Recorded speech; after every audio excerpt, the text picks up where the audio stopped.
بسم اللہ الرحمن الرحیم۔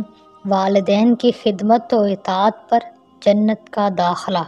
ایک حدیث مبارکہ ہے، حضرت ابو ہریرہ رضی اللہ تعالیٰ عنہ فرماتے ہیں کہ نبی صلی اللہ علیہ وسلم نے ارشاد فرمایا، اس شخص کی ناک خاک آلود ہو، اس کی ناک خاک آلود ہو، اس کی ناک خاک آلود ہو۔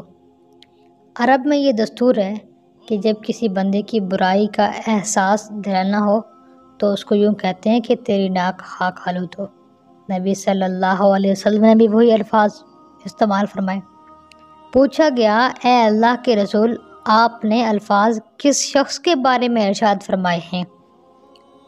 میرے آقا صلی اللہ علیہ وسلم نے فرمایا، جس بندے نے اپنے ماں باپ میں سے کسی ایک کو یا دونوں کو بڑھاپے میں پایا اور ان کی خدمت کر کے اپنے آپ کو نہ بخشوایا، وہ جنت میں داخل نہ ہوگا۔ جنت ماں کے قدموں کے نیچے۔ ایک حدیث مبارکہ میں ہے، جنت ماؤں کے قدموں کے نیچے ہے۔ الجنت تحت اقدام الامہات۔ اگر قدموں سے نیچے اور کوئی جگہ ہوتی تو شاید اس کا نام لے لیا جاتا۔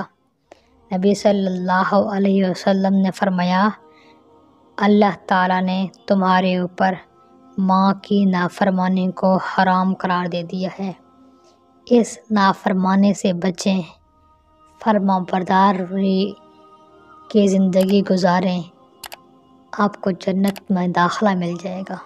ایک حدیث مبارکہ میں ہے کہ نبی کریم صلی اللہ علیہ وسلم نے ماں باپ کے متعلق فرمایا کہ وہ دونوں تیرے لیے جنت ہیں یا تیرے لیے دوزخ، یعنی اولاد کے لیے، یعنی ان کو خوش کر دو گے تو جنت ملے گی اور اگر ناراض کر دو گے تو جہنم میں جانا پڑے گا۔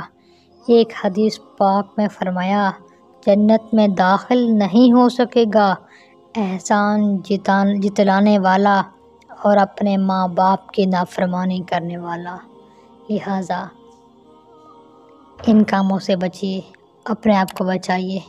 میری باتیں سننے کا شکریہ۔